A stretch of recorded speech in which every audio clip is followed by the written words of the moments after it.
Okay, so this is probably the, like, I'm laughing, but it's not funny. Well, not to me anyway. Probably the seventh time I've tried to film this video. It feels like the stars are aligned against me or something. First, I got really sick this past week, so I've had the flu, typical for this time of year. And then I tried to film and the battery died, and then the card was full, and then the camera wouldn't work, and oh my gosh. Anyway, I'm here.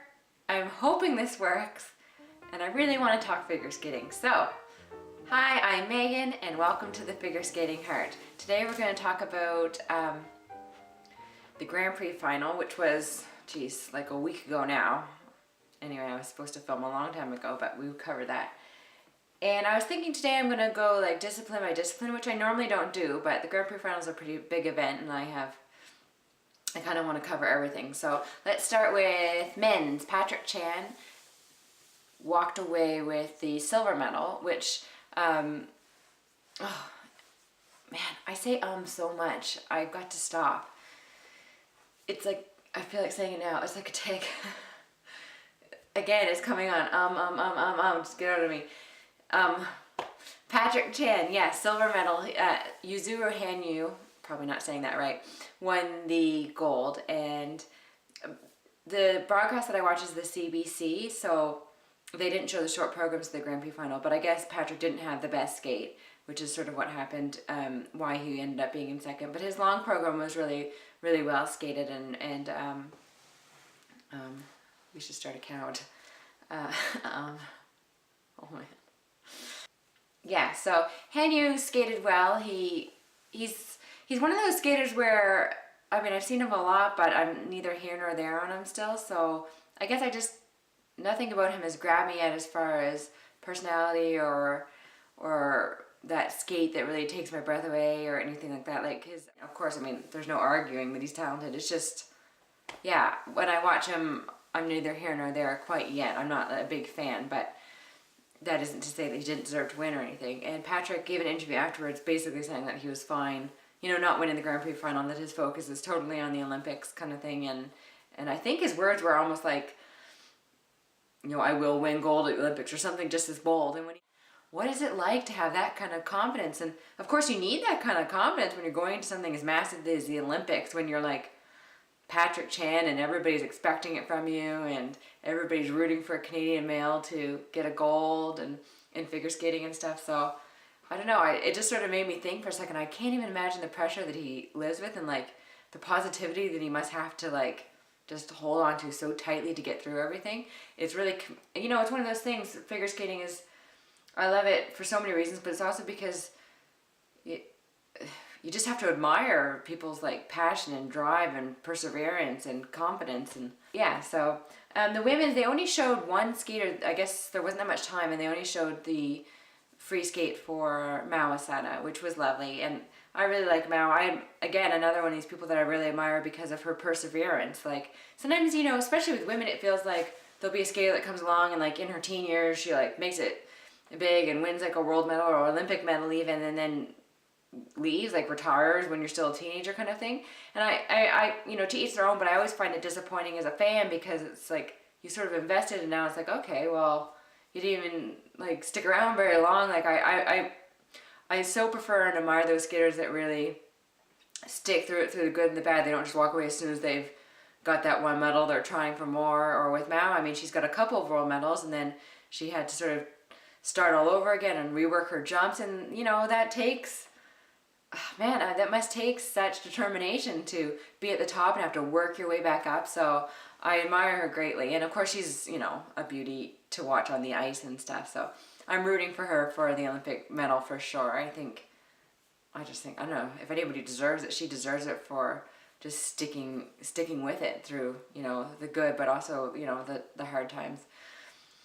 With the dance, the thing that sticks out, I mean, for me, Tessa Virtue and Scott Moyer, and then Davis and White had a pair up and a match up, and Davis and White won. But in my mind, I mean, did they win? Like for me, Virtue and Moyer won, but they're so evenly matched, and I don't know. I don't even really understand like how why the judges keep seeming to pick Davis and White over this past, I guess it's been a couple of years now that they've keep going with Davis and White. But then again, I guess people in the Davis and White camp probably said that leading up to the last Olympics when it was always Virtue and Moyer that were always coming out on top in that matchup. So I think for me, Virtue and Moyer are my type of skaters. There's more emotion on the ice. There's more authenticity, maybe is the word I'm looking for. But yeah, I'm not a judge, so I wanted to quickly mention Kaitlyn Weaver and Andrew Poje. I talked about them in my last episode, but they're sort of my favorites, and I am loving their program even more. I think they were a little disappointed with the results they got, but at the same time, for me, the program was so intense, and even more intense than last time I saw it. And it was, I think Kurt Browning called it, when he was commenting something, this skate is intense, it's intensity, the good kind of thing. And it is, it's really sort of hold your breath kind of watching them, and you can feel it, like it comes right through the TV screen. And that's my favorite kind of program, where you just, you get that, the hairs on the back of your neck standing up type intense feeling. So I love it, and I really can't wait to see them. I feel like it's still even building even more, and so I can't wait to see them at the Canadians.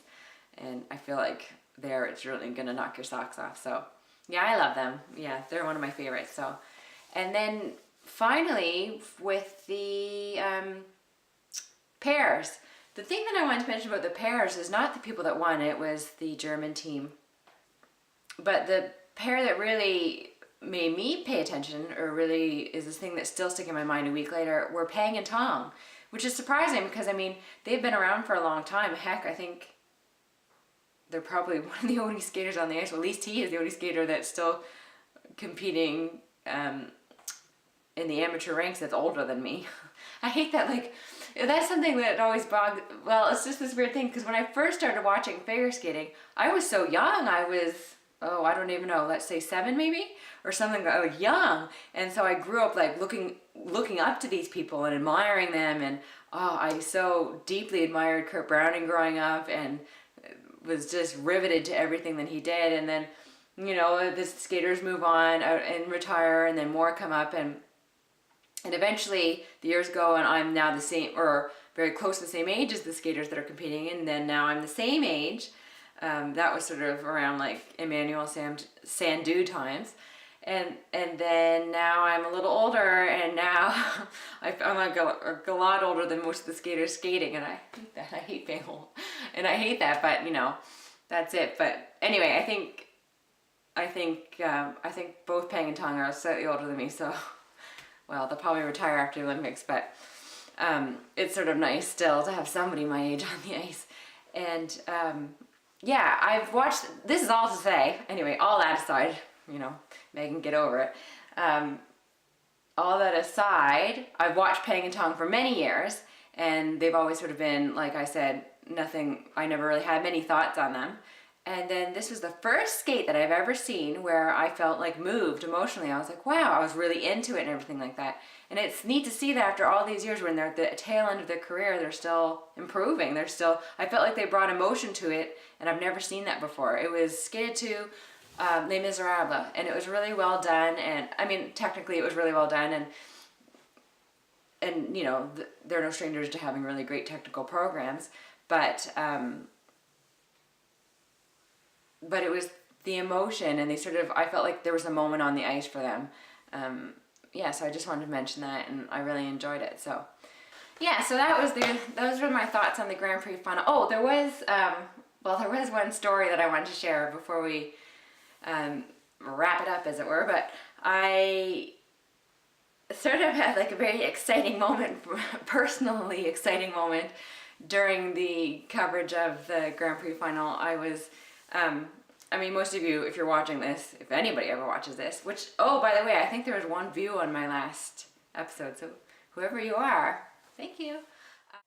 So PJ Kwong, she's on the CBC broadcast. She does a lot of like the social media stuff, and she normally poses a question with each competition, and you sort of give your answer, and they show the vote results. And the question was, who do you think, if anyone, can challenge Patrick Chan? So I tweeted her back my answer, which was hand you if anybody, but I think Patrick will win or something along those lines. Anyway, during the broadcast, she showed, put up on the screen a couple of tweets that people had sent, and mine was one of them. So that was very exciting. When I saw like my name and then she was reading my tweet, I literally like screamed out loud, really loud, and like jumped out of my seat. And I wanted to even get a picture of the TV, but I couldn't find my camera. So it was really, really exciting. So if PJ Kwong ever sees this, thank you very much. That was really cool because it's been a dream of mine. I mean, well, since forever well, when I was really young, I dreamed of being a figure skater. And then when I sort of knew that was going to happen, mostly because I was never able to take lessons or anything, I started dreaming about like being color commentator or making costumes or doing something in the world of figure skating. So I've always wanted to be, you know, part of the broadcast team kind of thing. So this was my little way of making it happen because she read my tweet, and I think the next person's voice that came on, or the next image that came on the screen, was Kurt Browning talking. So it was me and my idol Kurt. So it was pretty awesome and pretty thrilling. So yeah, that was my little thrilling moment. I think next week I'm going to come back and talk about, because we don't have any competitions till the new year now, I was going to talk about the Olympics, because I'm not sure if anybody cares, but I have, you know, it's a big thing. And wait a minute, I know people care about the Olympics, it's huge, but I mean my thoughts, if anyone cares about my thoughts or my feelings, because for me, the Olympics are always like a bittersweet time kind of. So I'll fill you in on what I mean by that next week. And if anybody watches this, thank you so much. So thanks, bye.